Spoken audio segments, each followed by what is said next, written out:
Cows look good. Everybody's real healthy this year. Tell you one thing though, I gotta get a salt block out here. You know, you got a lot going on right now in this country with drug companies taking over our health care. And because recently what's going on with, mandatory injections for people now, politicians determining health policy, and I read a quote last night by one of the signatories of the Declaration of Independence, was a doctor named Benjamin Rush. He was in Philadelphia, and he said that freedom of healthcare should be in the Constitution, because he said once a certain ruling class determines health policy, it'll be the end for us all. And I strongly believe we're there. But a lot of us that have animals, particularly pets, we rely on, veterinary care. And I think in the animal industry, a lot of people, including myself in the past, have been sellouts to the drug industry. I think the drug industry had a bigger hold on the animal husbandry aspect more than people, because a lot of us people, after we initially as children got inoculations, vaccinations, all that stuff, we never went ahead and did anything else. But think about our livestock, like I remember when we had horses, you would give them, the vet would come out, and most of their money, almost all their income, was made off giving shots. Eastern equine encephalitis, Potomac horse fever, and then they even, in recent years here in Michigan, you get a rabies shot. Now, what is the likelihood? How stupid are we that we really thought rabies was a real imperative for horses? These cows are out on pasture in the wild, and they don't get rabies.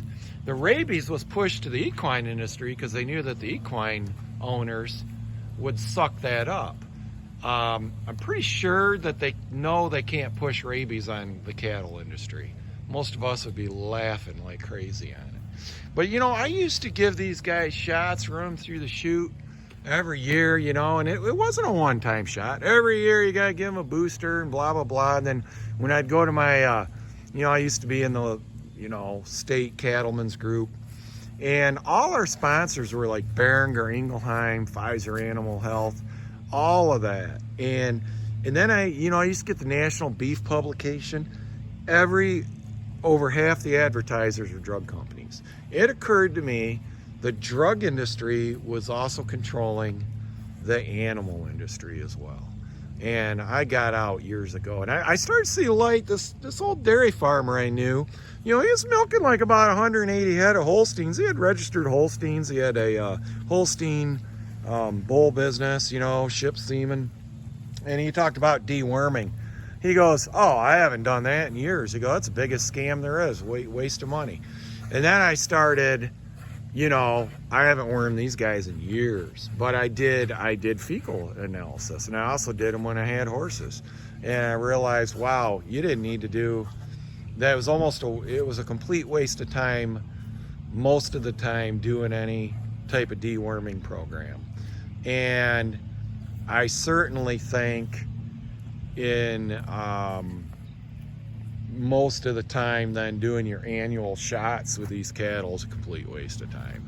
I haven't done it in years. It was a big expense. It was almost all my veterinary costs.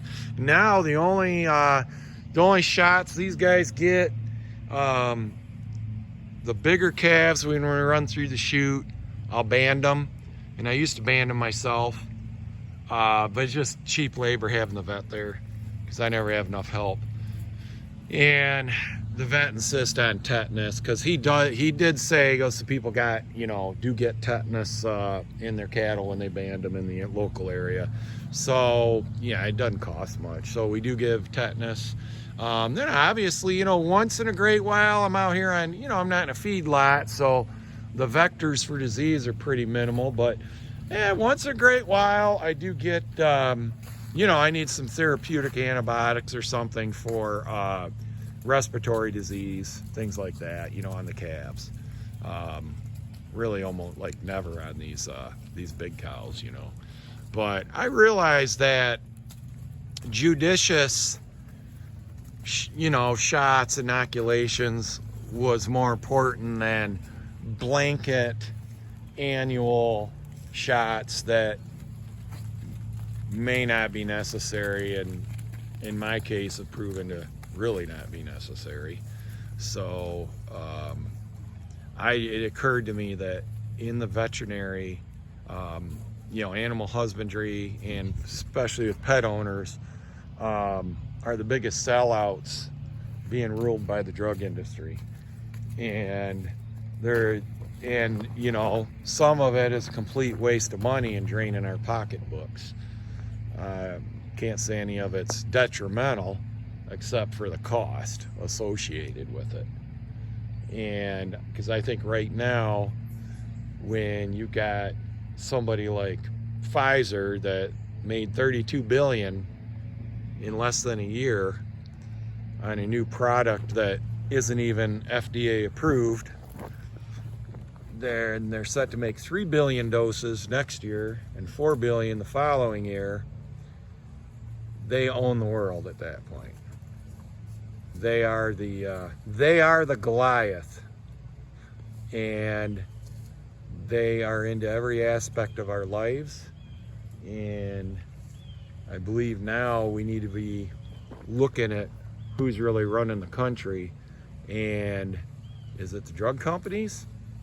I think they got a good part in it.